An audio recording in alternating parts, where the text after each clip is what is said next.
अजय और शीतल की अभी नई नई शादी हुई होती है और वो काफी ज्यादा खुश होता है। ससुराल में जब जाऊंगा तब वहां मेरा कितना अच्छा स्वागत होगा। वैसे भी दामाद को तो इतना माना जाता है और मेरे ससुराल वाले तो मुझे कुछ ज्यादा ही मानते हैं। ऊपर से पहली बार जाऊंगा, मुझे तो सोचकर ही इतनी खुशी हो रही है। जब ससुराल में जाऊंगा तब क्या होगा मेरा।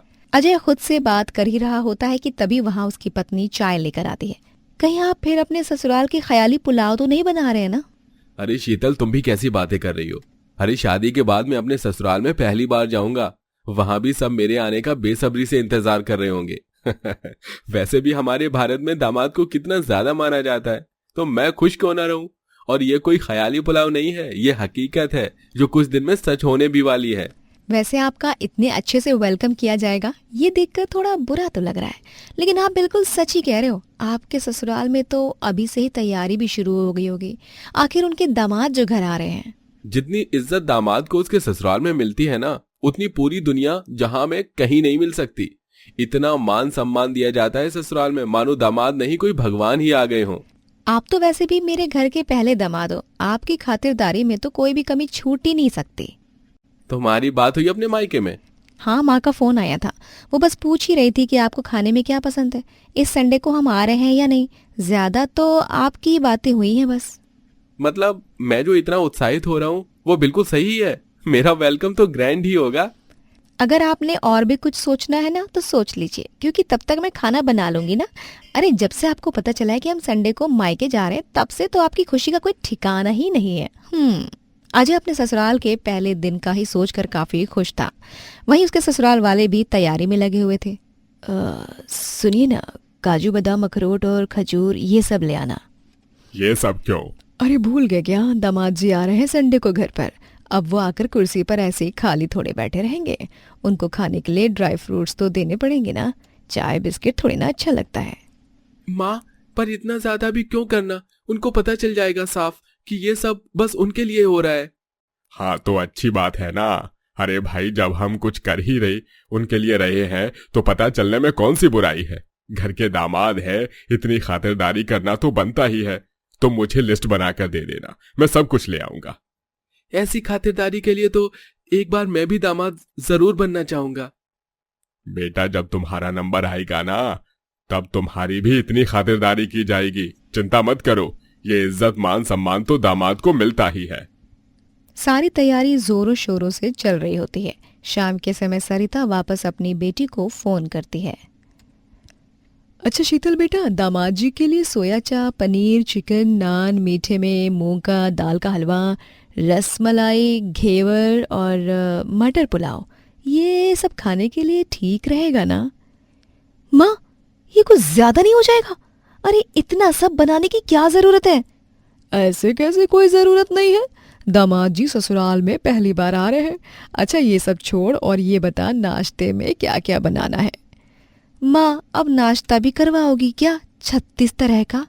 जितना पूछा है उतना बता। दामाद जी के लिए नाश्ते में क्या रखूं? उन्हें क्या पसंद आएगा? गुजराती नाश्ता रखूं या पंजाबी या कुछ? माँ, वैसे तो उन्हें गुजराती ही पसंद है, बट आप जितना कर रही हो ना, वो कहीं से भी कोई कमी निकाल ही नहीं सकते। तू चुप कर, दामाद जी आ रहे हैं, मुझसे जितना बन पड़ेगा मैं उतना तो करूंगी ही ना। सब लोग इतना कुछ कह रहे थे और ये सब अजय को भी पता चल रहा था। दोबारा मम्मी जी ने पक्का मेरे लिए ही फोन किया है ना? हाँ, पूछ रही थी कि उनके दामाद के लिए नाश्ते में क्या बनाना चाहिए। अरे इतना वीआईपी ट्रीटमेंट मिलने वाला है आपको कि क्या बताएं। अच्छा, मेरे कपड़े नए वाले रखना। जब मेरे ससुराल वाले मेरे लिए इतना कर रहे हैं तो मैं भी अच्छा ही बनकर जाऊंगा ना। हाँ हाँ, क्यों नहीं, ये ही बचा है, वो भी हो जाएगा। आखिरकार वो दिन आ ही जाता है जिस दिन दामाद घर आने वाला था। दीपक, मैंने तुझसे कितनी बार कहा है झाड़ू लगा दे। माँ, 5वीं बार आप साफ फर्श पर झाड़ू लगवा रही हो। अरे दामाद आपके जमीन पर थोड़े बैठने वाले हैं। जमीन पर क्यों बैठेंगे? उनके लिए सोफे नए गद्दे लगवा तो दिए हैं, पर जमीन भी तो साफ ही दिखनी चाहिए ना। उनके पैर गंदे नहीं होने चाहिए। चल दोबारा से झाड़ू लगा दे। यहाँ किसी को फुर्सत नहीं थी। वहाँ अजय भी अपनी पत्नी के साथ ससुराल जाने के लिए निकल जाता है। मम्मी जी और पापा जी तो दरवाजे पर ही खड़े होंगे मेरा इंतजार करते हुए। मुझे तो बस एक ही बात का डर है, कहीं वो मोहल्ले के दरवाजे पर ही ना खड़े मिल जाए अपने दामाद का स्वागत करने के लिए, क्योंकि उनकी खुशी आपने देखी नहीं है। बार बार माँ तो यही कह रही है, दामाद जी पहली बार ससुराल आ रहे हैं, कोई कमी नहीं होनी चाहिए। मम्मी जी ने तो इतने कॉल कर दिए यही पूछने के लिए कि गाड़ी भिजवा दे, कोई परेशानी नहीं होनी चाहिए। तो ससुराल में उनके रहते कहाँ ही मुझे कोई परेशानी होगी। अब तो मुझे भी देखना है कि दामाद का पहला दिन आखिर ससुराल में कितना अच्छा जाता है। 2 घंटे का सफर तय करने के बाद अजय और शीतल दोनों अजय के ससुराल पहुंचते हैं और दरवाजा खटखटाते हैं, लेकिन काफी देर तक कोई दरवाजा नहीं खोलता। इतनी देर हो गई है, अभी तक किसी ने दरवाजा क्यों नहीं खोला? पता नहीं, रुको माँ को फोन करके देखती हूँ, किसी काम में लगी होंगी शायद। शीतल अपना फोन उठाती है और माँ को फोन करती है। हेलो माँ, आप कहाँ हो? हम कब से दरवाजा खटखटा रहे हैं, कोई दरवाजा क्यों नहीं खोल रहा? और ये पीछे से आवाज कैसी आ रही है? कहाँ हो आप? बेटा, वो हमारे खानदानी पंडित आए हुए थे, यही आश्रम में रुके थे, शाम को जाने वाले हैं, इसीलिए पूरे परिवार के साथ हम सब यहीं आ गए हैं। क्या आप वहां हो? तो अब हम कहाँ जाएं? माफ करना, लेकिन हमें आने में 2 घंटे लग जाएंगे, तब तक पड़ोस के घर में रुक जाओ। 3 घंटे बाद सरिता पूरे परिवार के साथ आती है। बारिश का मौसम भी था, इसीलिए दामाद के कपड़े भी गीले हो चुके थे। सब घर के अंदर जाते हैं और शीतल हंसने लगती है। दामाद का पहला दिन ससुराल में ऐसा जाने वाला है, ये तो वाकई में कुछ ज्यादा यादगार हो गया।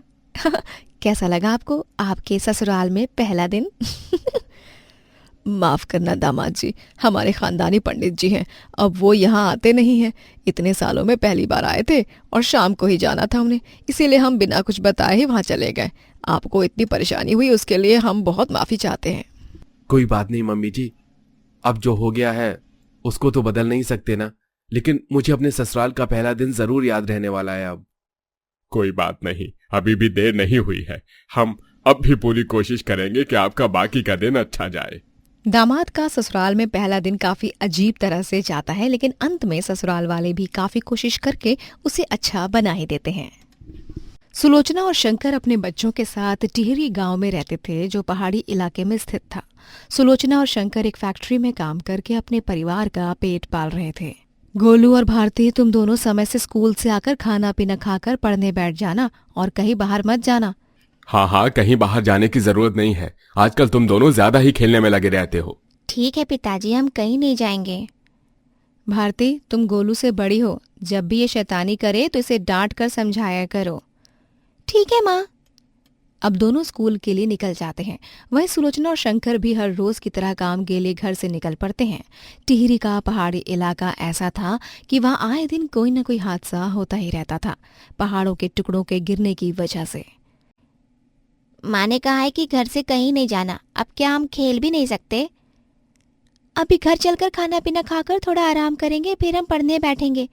तो क्या अब मैं खेलने भी नहीं जा सकता? ये तो सरासर गलत है। गोलू भारती सुबह स्कूल जाते और दोपहर में घर आ जाया करते। वहीं सुलोचना और शंकर दोनों काम पर जाया करते सुबह सुबह और देर शाम घर लौटते। क्या बात है, आज तो तुम दोनों कुछ ज्यादा ही पढ़ाई कर रहे हो। आपने ही तो कहा था कि हम कहीं बाहर न जाएं, इसीलिए मैं भी पढ़ने बैठ गया। चलो अच्छी बात है, देर से ही सही, लेकिन तुम दोनों समझदार तो होते जा रहे हो।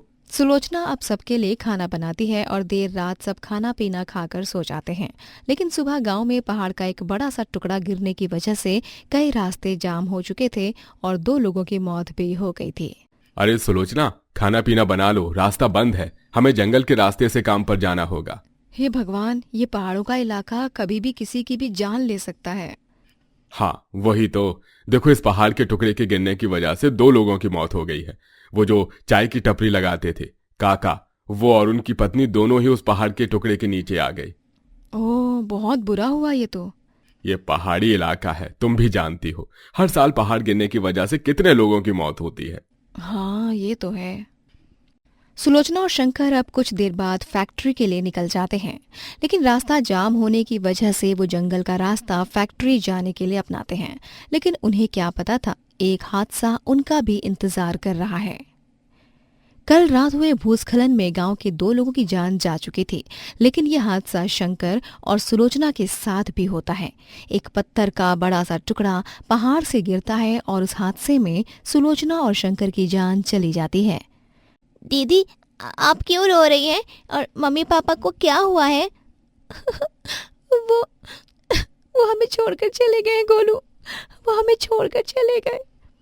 नहीं नहीं, माँ कहीं भी जाती है तो मुझे बताकर जाती हैं। लेकिन इस बार तो किसी ने कुछ भी नहीं बताया, वो हमें छोड़कर चले गए। भारती अभी खुद 12 साल की थी और गोलू 10 साल का, और भारती अपने छोटे भाई गोलू को समझ पाने में असमर्थ थी और ना ही समझा पा रही थी। लेकिन समय बीत रहा था और अब भारती और गोलू को अपनी जिम्मेदारी संभालनी थी, जिस वजह से वो दोनों भाई बहन एक पिज्जा का ठेला लगाते हैं। पिज्जा ले लो, पिज्जा, गर्मा गर्म पिज्जा। दीदी मुझे भूख लग रही है। अभी तो ये पिज्जा खा रहे, घर चलकर मैं खाना बना दूंगी। भारती और गोलू दोनों ही अपना पेट पालने के लिए पिज्जा का ठेला लगाते हैं। पहाड़ियों पर आने वाले पर्यटक भारतीय के हाथ का बना पिज्जा खाना काफी पसंद करते हैं, क्योंकि सुलोचना बहुत ही अच्छा पिज्जा बनाते हैं और भारती हमेशा अपनी माँ को पिज्जा बनाते देखा करती थी। अरे भाई, आजकल ढाबा नहीं चल रहा है मेरा, और मैंने सुना है कि नुक्कड़ पर 2 बच्चे पिज्जा लगा रहे हैं और लोगों को उनका पिज्जा तो पसंद आ रहा है, लेकिन उनकी मासूमियत के कारण ज्यादा पिज्जा बिक रहा है। तू तो जानता है, बाहर से आने वाले लोग उन दोनों पर तरस खाकर पिज्जा तो खाते ही हैं और उन्हें पैसे भी दे जाते हैं, और खाने पीने की चीजें भी। अभी हमारा ढाबा चलना काम हो गया है, आज इन दोनों को अच्छा सबक सिखाते हैं। चंदन और दया एक ढाबा चलाते थे और जब से भारती का पिज्जा का ठेला लगना शुरू हुआ था, तब से उनके पास ग्राहक कम आने लगे थे। ये पिज्जा का ठेला तुम दोनों का है? हाँ अंकल, बताओ आपको कौन सा पिज्जा खाना है? हमें कोई पिज्जा नहीं खाना, लेकिन ये पिज्जा की दुकान तोड़ना जरूर है। दया, चालू हो जा। ये आप क्या कर रहे हैं? मेरे पिज्जा के ठेले को क्यों तोड़ रहे हैं? अंकल रुक जाइए। दया और चंदन उन बच्चों की एक नहीं सुनता और उनके पिज्जा के ठेले को तोड़ देते हैं। दोनों बच्चे डरे सहमे कुछ भी नहीं कर पाते। आप लोगों ने अच्छा नहीं किया, हमारा घर इसी से चलता है। घर चले या तुम्हारा पेट भरे, अब तुम दोनों यहाँ नजर नहीं आने चाहिए, समझे? भारती अब अपने भाई गोलू को लेकर वहां से जंगल की तरफ चली जाती है। ठंड ज्यादा होने के कारण वो जंगल में आग जलाकर खुले में रहने को मजबूर होते हैं।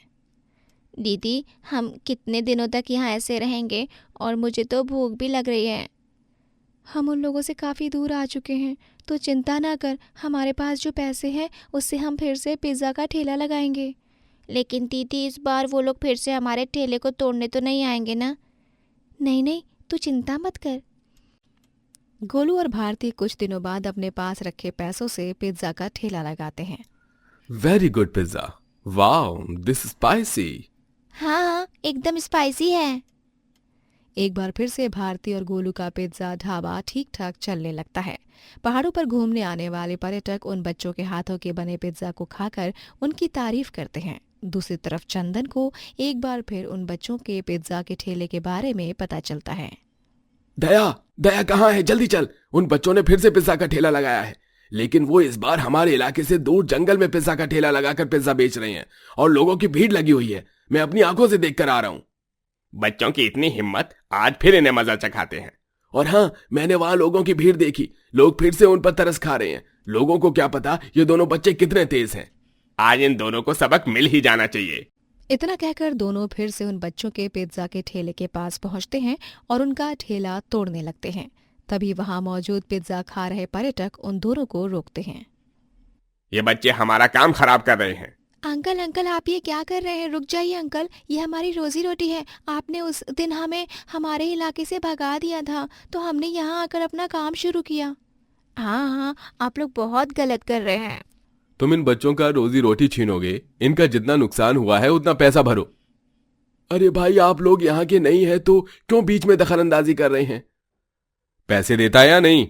अब दया और चंदन भारती को पैसे देते हैं जो उन दोनों ने नुकसान किया था, और वहां मौजूद पर्यटक उन दोनों को पास के थाने ले जाकर पुलिस को सौंप देते हैं। बच्चों को परेशान कर रहा है, तुम दोनों को तो लंबा अंदर रखूंगा। मालिक, उन बच्चों ने मेरी रोजी रोटी छीन ली है, मैं तो बस उन्हें डरा रहा था। ठीक है, फिर डराने का अंजाम क्या होता है आज तुम दोनों की देख लेना। जब लंबे समय तक जेल की रोटी खानी पड़ेगी तो अकल ठिकाने आ जाएगी। और हाँ सर, इन लोगों ने पहले भी बच्चों का पिज्जा और ये ठेला तोड़ दिया था, और इस बार दोबारा ये उनका पिज्जा का ठेला तोड़ने आई थी, लेकिन हमने इन्हें पकड़ लिया। वहीं दूसरी तरफ भारती और गोलू पर्यटकों की मदद से अपने काम को जारी रखते हैं और उनका पिज्जा ठेला भी काफी अच्छे से चलने लगता है। पहाड़ों पर आने जाने वाले पर्यटक भारती और गोलू के हाथ का बना पिज्जा खाकर उन दोनों बच्चों की खूब तारीफें भी करते हैं।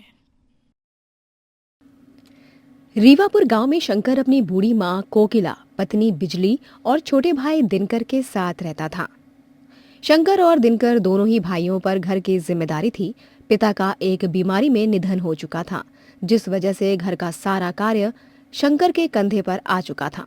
शंकर ट्रक चलाता तो वही दिनकर उस ट्रक में सामान लादने और उतारने का काम करता था। अरे रुकिए, मैं खाना पैक कर देती हूँ। कोई फायदा नहीं भाभी, सफर 2 दिन का है और जैसे भी करके हमें खाना बाहर ही खाना होगा। अरे तेरी भाभी कह रही है तो खाना खा ले। वैसे भी तुझे पता है हमारी इतनी तनख्वाह नहीं है कि हम खाना बाहर से खरीद कर खाएं। दिनकर अपने बड़े भाई शंकर की बात मानकर अपनी भाभी से खाना रखकर काम पर निकल पड़ता है। दोनों भाई का इस बार का सफर काफी लंबा होने वाला था। दोनों ट्रक में बैठे आपस में बातचीत करते हुए सफर। भाई आपको पता है वो बाबूलाल है ना, वो तो मालिक का चमचा है। कौन क्या कर रहा है सारी खबर देता है मालिक को। अरे जाने दे, तू तो जानता है उसे इसी काम के पैसे मिलते हैं। काम करता नहीं और खबर देने के पैसे लेता है। दोनों भाई बातें करते हुए इस लंबे रास्ते को काट रहे थे। सुबह से शाम और शाम से रात हो चुकी थी। अब शंकर को भूख लगती है। छोटे यहीं साइड में ट्रक रोककर खाना खा लेते हैं, फिर आगे का सफर पूरा करेंगे। सुबह तक तो ट्रक चलने ही होगी। हाँ भैया बिल्कुल, भूख तो मुझे भी लगी है। तो देर किस बात की है, खाना लगा। दिनकर खाने से पहले ही परमाणु बम की गोले छोड़ रहा है। बिल्कुल नहीं भैया, पेट में अन्न का एक दाना नहीं है और आप कह रहे हो कि मैं थोप के गोले छोड़ रहा हूं। सत्यानाश, खाना खराब हो गया। हमें पहले ही खा लेना चाहिए था। भैया अब हमें किसी ढाबे पर रुकना होगा, वहीं पेट पूजा करके आगे बढ़ेंगे, वरना मुझसे तो ये रात भी काटनी मुश्किल है। अब शंकर और दिनकर आगे बढ़ते हैं और एक ढाबे पर ट्रक रोक कर खाना खाते हैं। खाना खाने के बाद जब खाने का बिल आता है तो शंकर घबरा जाता है। भूख के आगे दिमाग ही काम नहीं कर रहा था, इतना बिल बन गया। कितना बिल बना है भैया, ज्यादा है क्या? अरे हमारी जितनी तनख्वाह है उतने में एक प्लेट खाना भी महंगा है। खैर भूख के आगे क्या ही कर सकते थे। शंकर और दिनकर अब खाने का बिल चुकाकर आगे बढ़ते हैं, लेकिन शंकर के दिमाग में एक ही बात दौड़ रही थी। वो ये कि उसने ढाबे पर पूरे 300 रुपए का खाना तो खा लिया, लेकिन महीने भर का खर्चा चल पाना अब उनके लिए मुश्किल था। भैया किस सोच में डूब गए आप? नहीं कुछ नहीं, यह सोच रहा था कि सफर लंबा होता है तो हमें खाना पानी का जुगाड़ करना पड़ेगा, वरना तो तुझे पता है पैसे की हमें कितनी जरूरत है। खाने पीने में पैसा ज्यादा लग जाता है। हाँ बात तो बिल्कुल ठीक है भैया आपकी। अब दोनों भाई जब सफर तय करके घर आते हैं तो इस बारे में अपनी माँ कोकिला और पत्नी बिजली से जिक्र करते हैं। तो कोकिला कहती है, अरे तुम दोनों कितने मूर्ख हो। दिनकर को कितना अच्छा खाना बनाना आता है। पहले वो ढाबे पर ही तो काम करता था और तू ट्रक में ही खाना बना ले तो इसमें कोई नुकसान है? क्या बात है माँ, क्या दिमाग पाया है, ऐसा ही करना पड़ेगा। अगले दिन दोनों भाई ट्रक के मालिक से आज ट्रक कहाँ की सवारी तय करेगी ये पूछने जाते हैं तो वहाँ उन्हें बाबूलाल मिल जाता है। अरे क्या बात है, आजकल दोनों भाई बहुत ही काम काज करत हो। हाँ कहा बाबूलाल भैया, काम न करी तो पेट भर जाई। अरे बिल्कुल ना, जोन काम तू लोग कर रहे हो उस पर फोकस रहो। अरे बाबूलाल भैया वो फोकस होता है। शंकर और दिनकर अब अगले सामान की डिलीवरी के लिए निकल जाते हैं, लेकिन इस बार दिनकर ट्रक में ही अपने और अपने भाई के लिए गर्मा गर्म रोटी और सब्जी बनाता है, जिसे दोनों भाई खुशी खुशी खाते हैं। माँ ने तो सचमुच हमारी चिंता ही दूर कर दी। गर्मा गर्म खाना भी मिल रहा है और किसी चीज की चिंता भी नहीं। उस दिन के बाद से ट्रक में ही खाना बनने लग जाता है। एक रोज दिनकर खाना बनाकर तैयार कर लेता है, तभी शंकर एक सुनसान जगह पर खाना खाने के लिए ट्रक रोकता है। खाने की खुशबू तो अच्छी आ रही है। दिनकर और शंकर जैसे ही खाना खाने के लिए पहला निवाला तोड़ने वाले होते हैं, तभी वहां एक औरत और आदमी अपनी गाड़ी से रुकते हैं। भाई साहब सुनिए जरा, यहाँ आसपास कहीं खाने का ढाबा है क्या? सुबह से भटक रहे हैं लेकिन खाने के लिए हमें अभी तक कुछ मिला ही नहीं है। अरे आपके ट्रक से खाने की खुशबू तो अच्छी आ रही है। अगर आपके पास थोड़ा भी खाना हो तो मेहरबानी करके हमें खाने को दे दीजिए। अरे भाई साहब बहन जी, आप ऊपर आइए और भरपेट करके खाना खाइए। मेरे छोटे भाई ने ये खाना बनाया है। अब वो आदमी और औरत भर पेट खाना खाते हैं और खाने की तारीफ भी करते हैं, लेकिन जाते जाते आदमी शंकर को मुट्ठी में पैसे पकड़ा देता है। भाई साहब आप तो मुझे शर्मिंदा कर रहे हैं, इसकी जरूरत नहीं। इसे शगुन समझकर रख लो। तुमने जो उपकार किया है ना, उसके बदले ये कुछ भी नहीं है। और हाँ, ट्रक का ये ढाबा मुझे तो बहुत पसंद आया। उन दोनों के चले जाने के बाद शंकर जब उनका दिया पैसा देखता है तो वो पैसा शंकर की तनख्वाह से 2 गुना पैसा था। भैया इन्होंने तो काफी ज्यादा पैसा दे दिया हमें। वही तो, वो ये पैसे तो तनख्वाह से भी ज्यादा है। अब दिनकर और शंकर जब घर आते हैं तो अपनी माँ को सारी बातें बताते हैं और दिनकर अपने भाई से कहता है, भैया क्यों ना हम छोटा मोटा ये ट्रक ढाबा खोल लें, हमारी तनख्वाह तो ज्यादा है नहीं, इससे हमारी थोड़ी बहुत और कमाई हो जाएगी। आइडिया बुरा नहीं है देवर जी, और खाना आपके हाथों का होगा तो ढाबा चलेगा नहीं, दौड़ेगा। बस फिर क्या था, दिनकर अब अपने और अपने भाई के लिए ट्रक में जो खाना बनाता था अब वो ट्रक में ढाबा खोल लेता है। ट्रक के लेफ्ट साइड एक बोर्ड लगा था, गरीब ट्रक ढाबे वाला, और दिनकर और शंकर का यह आइडिया काम कर जाता है। वो जहां रुकते वहां लोग इनके अनोखे ढाबे की तारीफ करके आकर्षित होते और काम अच्छा चल पड़ता है। अरे मालिक दिनकर शंकर खूबे कमा रहा है, का करें इन लोगों का। महीने की तनख्वाह लेने आने दो इन्हें, इनकी तनख्वाह में से 1/3 तनख्वाह इन्हें दूंगा। और होता भी ऐसा ही है। दिनकर और शंकर अपने ट्रक की तनख्वाह से ज्यादा ढाबे से कमाने लगते हैं और जब वो अपनी तनख्वाह लेने मालिक के पास जाते हैं तो मालिक उनसे कहता है, क्या बात है शंकर और दिनकर, तुमने तो मेरे ट्रक से खूब नाम और पैसा कमा लिया। हाँ चलो अच्छा है, कम से कम मुझे मुनाफा तो हुआ। ये लो तुम्हारी तनख्वाह। लेकिन मालिक ये तो 1/3 तनख्वाह है। क्या है ट्रक मालिक का, नौकर आदमी तुम लोग का सारा पैसा लोगे। ये तुम्हारी 1/3 तनख्वाह इसलिए है क्योंकि तुमने ढाबे से खूब कमाया है। अगले महीने से ढाबे से जो कमाई होगी उसमें से तुम्हें 1/3 पैसा दूंगा और ट्रक की तनख्वाह बिल्कुल नहीं मिलेगी। ऐसा नहीं हो सकता मालिक, ढाबा तो हमने अपने खाने के लिए खोला था, लेकिन लोगों की मदद हो रही है तो इसमें बुराई नहीं है। अगर ऐसा ही रहा तो ये रही आपकी ट्रक की चाबी, और ट्रक पर लगा गरीब ट्रक वाले का ढाबे का बोर्ड हमारे साथ जाएगा। इतना कहकर दिनकर और शंकर ट्रक पर लगा ढाबे का बोर्ड उतार लेते हैं। इसका करत हो तुम लोग?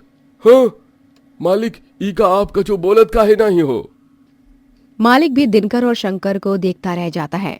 इधर दिनकर और शंकर घर आते हैं और अपनी माँ और पत्नी को सारा हाल बताते हैं।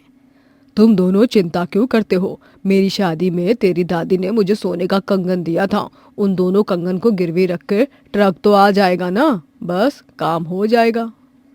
क्या सचमुच माँ?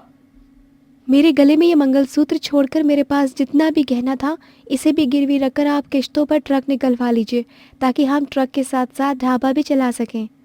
ट्रक मालिक को लगता है कि दिनकर और शंकर लौट कर आएंगे, लेकिन ऐसा नहीं होता, बल्कि अब वो अपने बलबूते ट्रक निकलवा लेते हैं और गरीब ट्रक ढाबे वाले के नाम से ट्रक में चलता फिरता ढाबा चलाकर फेमस हो जाते हैं। सुमन और गायत्री दोनों ही अपने घर में काफी ज्यादा उदास बैठी होती। माँ जी, अब हमारा क्या होगा? इनकी दवाई भी खत्म हो रही है, घर में पैसे भी नहीं हैं, हमारे पास कोई नौकरी भी नहीं है, तो अब हमारा घर कैसे चलेगा? बहू, तू चिंता मत कर, सब ठीक हो जाएगा। मैं आसपास कहीं काम देख रही हूँ, जैसे ही काम मिल जाएगा पैसों की दिक्कत परेशानी थोड़ी तो दूर होगी। माँ जी, कहीं कोई काम नहीं मिलेगा। मैंने भी इतनी जगह काम के लिए पता किया है, लेकिन काम मिल ही नहीं रहा है। ऐसे में तो कुछ करना ही पड़ेगा ना हमें। ऐसे क्यों बोल रही है? कुछ सोचा है क्या तूने पहले से ही? हाँ माँ जी, मैं सोच कर ही बोल रही हूँ। देखिए, आसपास कोई भी घर पर कीर्तन पूजा पाठ होता है तो वहाँ पर मुझे ही बुलाते हैं सब खाना बनाने के लिए, क्योंकि मैं थोड़ा ठीक ठाक खाना बनाती हूँ।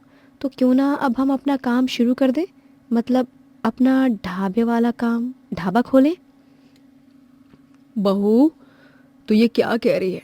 ढाबा खोलना हमारे बस की बात नहीं है। ढाबा खोलने में कितनी परेशानी आती है। माँ जी, मैं आपकी चिंता और डर अच्छे से समझ रही हूँ, लेकिन जब तक हम किसी भी काम के लिए हिम्मत नहीं बनाएंगे ना, तब तक वैसे भी कुछ करना हमारे बस की बात नहीं होगी ना। बहू, तू समझ नहीं रही है। दोनों सास बहू बात कर रहे होते हैं, तभी सुमन का बेटा सोनू रोते हुए आता है। अरे क्या हुआ सोनू, तू इतना क्यों रो रहा है? माँ, मुझे मैडम ने स्कूल आने से मना कर दिया। कहने लगे जब तक फीस नहीं देंगे स्कूल की तब तक स्कूल आने की कोई ज़रूरत नहीं है। माँ, मेरी फीस अब तक क्यों नहीं दी गई है माँ? हाँ, मुझे स्कूल जाना है माँ। माँ जी, देख रही हो ना आप कितनी परेशानी हो रही है। सोनू बेटा, तू चुप हो जा और अब जा ना कपड़े बदल ले। बहू तू ठीक कह रही है। फिर अगर तुझे यही सही लग रहा है ढाबा खोलना तो मैं भी तेरे साथ हूँ। घर की परेशानियों के लिए हमें कुछ ना कुछ तो करना ही पड़ेगा ना। दोनों सास बहू अब ढाबा खोलने की तैयारी में लग जाते हैं।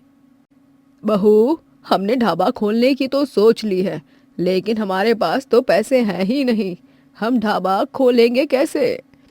माँ जी, रमेश काका है ना, मैंने उनसे बात की है। उनकी जो दुकान है उसको किराए पर ले लेंगे। 3 महीने बाद ही हम पैसे देंगे।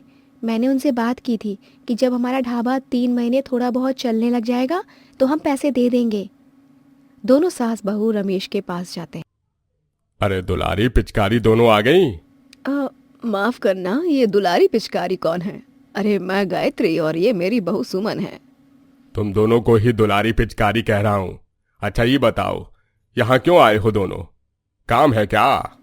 हाँ रमेश काका, काम ही है। दरअसल मैंने आपसे बात की थी ना आपकी उस दुकान के बारे में, वो हमें किराए के लिए चाहिए। दुकान क्या, घर ले लो, सड़क ले लो, पूरा देश ले लो, हमें क्या, लेकिन किराया दे देना 3 महीने में। जी काका, हम दे देंगे, आप चिंता मत कीजिए। दोनों सास बहू दुकान को ढाबे में बदलते हैं। बहू, मैंने अपने ढाबे के बाहर के बोर्ड तो लगा दिया है। अब लोग आते जाते लोग यहाँ पर देखेंगे और यहाँ खाने के लिए भी आते रहेंगे। माँ जी, ये तो बिल्कुल सही किया। यहाँ आसपास भी काफी लोगों के ढाबे हैं जो कि काफी समय से हैं यहाँ पर। अब मुझे तो घबराहट हो रही है कि इतने लोग जो अपना नाम कमा चुके हैं, उनके बीच में हमारा ढाबा टिक पाएगा या नहीं। माँ जी, भगवान पर भरोसा रखो, सब ठीक हो जाएगा। दोनों सास बहू अपने ढाबे पर ग्राहक के आने का इंतजार करते रहते हैं, लेकिन कोई भी ग्राहक नहीं आता। माँ जी, कहीं हमने गलती तो नहीं की ना? ढाबा खोलकर इतनी देर हो गई है, हम कब से बैठे हैं, यहाँ तो कोई आ ही नहीं रहा है। अगर ऐसे ही चला तो हमारा नुकसान हो जाएगा। बहू, तूने ही तो हिम्मत दी है और तू ही ऐसे हिम्मत हार जाएगी तो कैसे चलेगा? अरे थोड़ा समय लगता है, धीरे धीरे सब ठीक हो जाएगा। दोनों सास बहू नए ढाबे पर खड़ी रहती हैं। काफी समय हो जाता है, लेकिन 3-4 दिनों तक उनके ढाबे पर कोई नहीं आता, बिल्कुल सूना रहता है। बहू, अब तो मुझे भी चिंता हो रही है। अरे अगर ऐसे ही चलता रहेगा तो क्या होगा? ऐसे तो हमारा कितना ज्यादा नुकसान हो जाएगा। हमने कितनी सारी सब्जियां खरीदी हैं, ऊपर से हमें ढाबे का किराया भी देना पड़ेगा। अरे हम ये सब कैसे करेंगे? माँ जी, मैंने तो सोचा था कि हम काम करेंगे, अपना ढाबा खोलेंगे तो हमारा फ़ायदा भी होगा, लेकिन यहाँ तो दूर दूर तक मुझे कहीं से कोई भी फ़ायदा नज़र नहीं आ रहा। मुझे माफ़ कीजिए माँ जी, मैंने ऐसा नहीं सोचा था। बहू, देखा, हमने भगवान का नाम लेकर ढाबा तो शुरू कर दिया, अब देखते हैं कुछ होगा कि नहीं। माँ जी, हमारा ढाबा बहुत ही सिंपल सादा सा लगता है, हम इसमें कुछ अनोखा ट्राई करें क्या? बहू, तू ये क्या कह रही है? अब हम ढाबे में अनोखा क्या कर सकते हैं? माँ जी, हम ढाबे को अनोखा करने के लिए ना फूल पत्तों से ढाबे की रंगत को बदल देते हैं।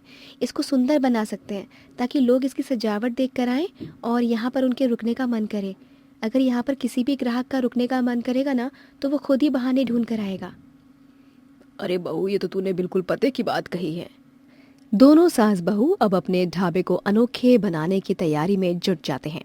फूल पत्ते, घर के वेस्ट मटेरियल से ढाबे को अनोखा और बहुत ही सुंदर बनाते हैं।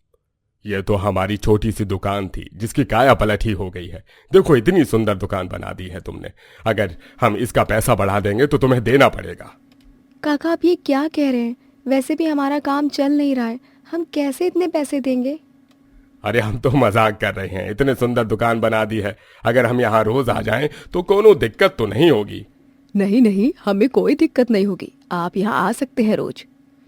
सास बहू के अनोखे ढाबे को देखकर लोग आकर्षित होते हैं और ढाबे पर आना शुरू कर देते हैं। बहू, तेरा ये अनोखा आइडिया तो काम कर गया। देख, कल तक यहाँ कोई आता नहीं था और अब हमारे ढाबे पर कितनी भीड़ है। हाँ माँ जी, भगवान का लाख लाख शुक्र है कि हमारी नाव डूबने से उन्होंने बचा ली। सास बहू काफी मेहनत करते हैं, लेकिन आसपास के ढाबे वाले काफी चिढ़ने लगते थे। इन दोनों सास बहू के अनोखे ढाबे की वजह से तो हमारे ढाबे की कमाई ही रुक गई है। इनको सबक जरूर सिखाऊंगा। मनोज को काफी गुस्सा आता है और वो वहाँ के खाने। अरे भाई, मैं झूठ थोड़े ना बोलूंगा, खुद खाकर देख लीजिए नमक है कि नहीं। नहीं भाई साहब, अब आप खाना खा रहे हैं, आपको स्वाद का ज़्यादा पता होगा, लेकिन मैं बिल्कुल सच कह रही हूँ। मैंने खाना बनाने के बाद खाना चखा भी था तब तो नमक बिल्कुल बराबर था, अब पता नहीं कैसे आपको ज्यादा लग रहा है।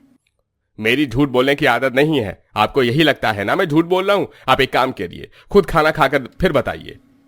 दोनों सास बहू खाना खाते हैं तो उन्हें भी नमक काफी तेज लगता है। माफ करना, दरअसल गलती से नमक गिर गया होगा ज्यादा। अच्छा, आपका मुंह का स्वाद खराब हो गया, इसीलिए हम आपको एक ऑफर देते हैं। आप हमारे ढाबे में कितनी भी फोटो ले सकते हैं, कितनी भी देर तक रुक सकते हैं। पक्का ना कहीं बाद में आप बोलोगे तो नहीं कि मैं मुफ्त में रुका हूँ। अरे नहीं नहीं, ढाबा अपना ही समझिए, हम आपके लिए कुछ अच्छा भी खाने को लाते हैं। सूरज सास बहू के ऑफर से खुश हो जाता है और ढाबे में बड़े चाव से खाना भी खाता है और काफी सारी फोटोज लेता है। मजा आ गया ऐसे अनोखे ढाबे पर आकर, अब तो मैं यहाँ रोज ही आऊंगा। इसके बाद दोनों सास बहू अपने ढाबे को और अनोखा बनाने के लिए आए हुए ग्राहकों का फूलों से स्वागत करते हैं। उनके बैठने की काफी सुंदर जगह की व्यवस्था करते हैं। वाओ, ये कितना प्यारा ढाबा है, बिल्कुल यूनिक है। सच में ऐसा अनोखा ढाबा तो मैंने पहले कभी देखा ही नहीं। Just wow.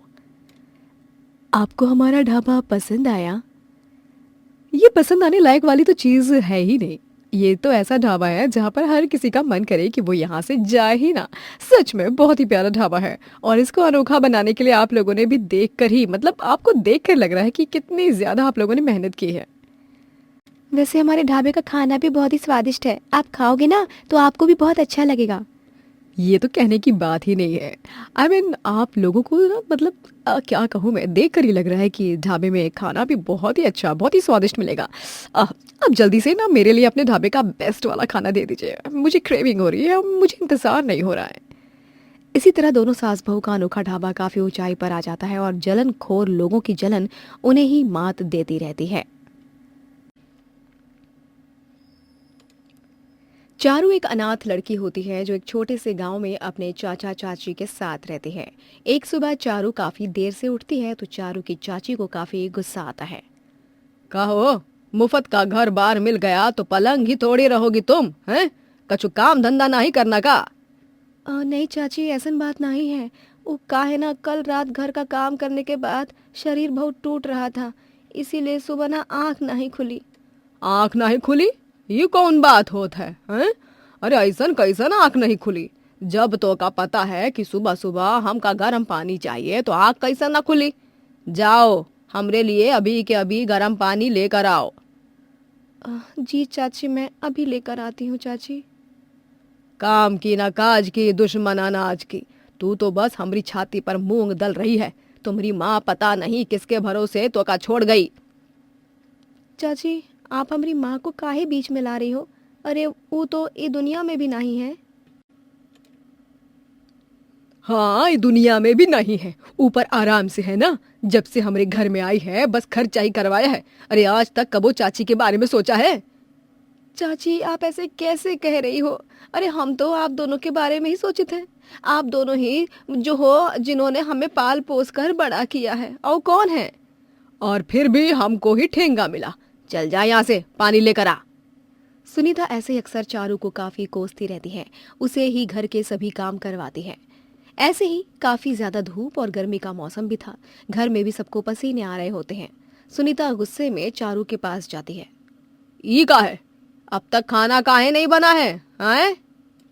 चाची जी, गैस खत्म हो गई है और गांव में सिलेंडर आने में काफी समय लगता है, लेकिन जैसे ही सिलेंडर आता है हम खाना बना देंगे तुरंत, वो भी आपकी पसंद का। अच्छा जी, तो तुम्हारा मतलब ही है कि जब तक सिलेंडर ना ही आएगा तब तक हम भूखे पेट रहिबे? चाची, अब आप ही बताइए, हम कहाँ कर सकते हैं? सिलेंडर ना ही है तो अब कैसे खाना बनिए? अरे सिलेंडर ही नहीं है ना, ये वो कौन सी बड़ी बात हो गई है? तुम्हारे हाथ पैर तो सही सलामत है ना? अरे बाहर आंगन में चूल्हा है तो वहां जाकर खाना बनाओ। क्या बाहर इतनी धूप में? चाची, ये आप क्या कह रही हो? अरे हम बाहर इतनी धूप में कैसे खाना बना सके थे? थोड़ा तो हमारे बारे में भी सोचिए ना। आंगन में सीधा धूप आती है तो क्या हुआ? तुम कोई मोमबत्ती हो जो पिघल जाओगी? हैं? यहाँ हम भूख रहे हैं, हम भूखों मर रहे हैं और तुमको वो बर्दाश्त हो रहा है, लेकिन बाहर धूप में खाना बनाना नहीं है तुमका। अरे जाओ जल्दी से हमरे लिए खाना बनाओ, हमका कुछ नहीं पता। चाची, तुमको हमारी बात समझ नहीं आएगा? बताओ, अब की बार और अच्छे से समझा देंगे ताकि कुछ समझने लायक बचोगी ही नहीं। चारू कड़ी धूप में चूल्हे पर खाना बनाने लगती है। हे प्रभु, तनिक धूप को हमरे कपार से हटा दो। इतनी तेज धूप लग रही है, पसीने से तीसरी बार नहा लिया हमने। तनिक हमरे बारे में भी तो सोचो ना, काहे हमार कपार और कलेजा जला रहे हो। अपने घर में आराम से पंखे के नीचे बैठी सुनीता को चारू से ऐसी बात नहीं करनी चाहिए थी, और चारू ऐसे परेशानी में देखकर उसको काफी मजा आ रहा था। अब आया ना मजा, बहुत जुबान चलने लग गई थी कैंची की तरह। ये 2 कौड़ी की अनाथ लड़की की, हाँ, हमरे आगे बोल रही थी लपर लपर। अब धूप में खाना बनाए, मजा आएगा। सुनीता, तुम ये बहुत गलत कर रही हो। अरे चारू बच्ची है, तुमको का मजा आता है उसको इतना परेशान करके? और नहीं तो का। अरे जब तक वो परेशान नहीं होत है, जब तक हमारे हलक से अन्न का निवाला नहीं उतरता है। और ये बात जान लो, अगर तुमको ज्यादा भतीजी का मोह हो रहा है ना, तो पहले उसकी टांगे तोड़ेंगे और बाद में आपको समझाएंगे कि हम आपकी घरवाली हैं, समझे? सुनीता के अत्याचार से चारू काफी ज्यादा परेशान होने लग रही थी। आज रात तुमको सोना नहीं है, क्या समझी? आज रात तुमको सोना नहीं है। आज तुम सारे गेहूं साफ करोगी। हमरे कपार पर चढ़ने लगी थी ना, चलो अब काम पर लग जाओ। सुनीता की बात सुनकर चारू को काफी दुख होता है। अब बस बहुत हो गया हमारी चाची का। हमारी चुप्पी का वो बहुत फायदा उठा रही हैं। अब हम ये सब और बर्दाश्त नहीं कर सके थे।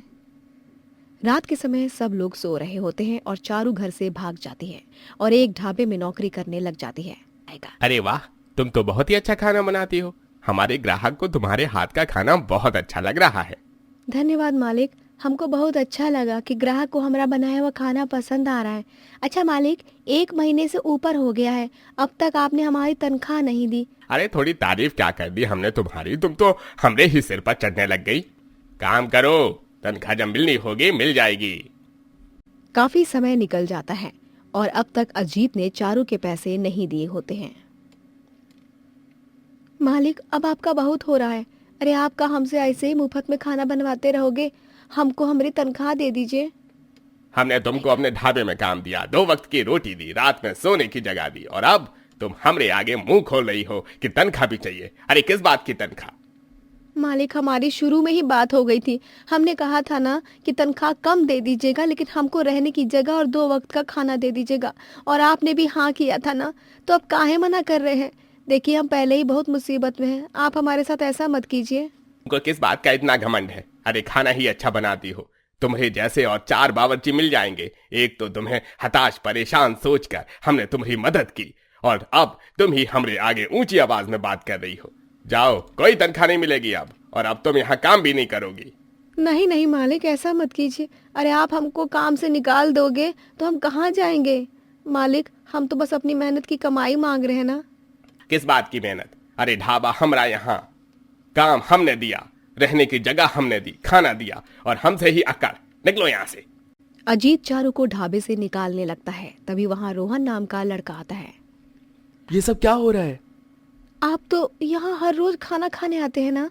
हम इतनी मेहनत से खाना बनाते हैं, सब कुछ करते हैं, साफ सफाई भी हम ही करते हैं ढाबे की, लेकिन मालिक है कि अब तनख्वाह देने से मना कर रहे हैं। झूठ काहे बोल रही हो तुम? अरे जब तनख्वाह देने की बात की नहीं हुई तो किस बात की तनख्वाह? आप तो रहने ही दीजिए, और देखिए यहाँ चारू जी ने काम किया है, हमारे अलावा और भी बहुत लोग जानते हैं। अभी थानेदार को बुलाएंगे तो ढाबे पर ताला लग जाएगा। भलाई इसमें ही है कि चारू जी की तनख्वाह दे दीजिए। पुलिस के डर से अजीत चारू को पैसे दे देता है, जिसके बाद रोहन चारू को अपने घर ले जाता है। चारू जी, हम बस उस ढाबे में आपके लिए ही जाते थे। हमको आप शुरू से ही बहुत पसंद थी। आप हमसे शादी करना चाहती हैं? एक का कह रहे हो आप? हम बिल्कुल सच कह रहे हैं। हमने आपको बहुत पसंद करते हैं, शादी भी करना चाहते हैं। क्या आप हमसे शादी करोगी? हमको तो यकीन ही नहीं हो रहा है कि हम एक गरीब बेसहारा लड़की हैं। हमको आपने उस मालिक से बचाया, और अब आप ये क्या कह रहे हैं कि आप हमसे शादी भी करना चाहते हो? ये सब सपना तो नहीं है? नहीं, ये सपना नहीं है, हमारा सच है जो हमने आपको बताया। चारू को भी रोहन काफी अच्छा लगता है, इसीलिए चारू मना नहीं करती है और वो दोनों जल्दी शादी कर लेते हैं। चारू अपनी रसोई देखकर काफी हैरान हो जाती है। ई का है रोहन जी, रसोई में एसी? यहाँ पर तो एसी लगा है। हाँ, क्योंकि हमने तुमको उस ढाबे में गर्मी में पसीने से लथपथ होकर काम करते हुए देखा है। इसलिए हमने सोच लिया था कि आपका रसोई कोई आम नहीं होगी, इसलिए हमने रसोई में एसी लगवा दिया। आपका बहुत धन्यवाद रोहन जी, हमको एसी रसोई बहुत अच्छी लगी। हम अभी आपके लिए स्वादिष्ट खाना बनाकर लाते हैं। चारू अपनी एसी रसोई देखकर काफी खुश हो जाती है और अपनी आगे की जिंदगी अपने पति के साथ खुशी खुशी बिताती है।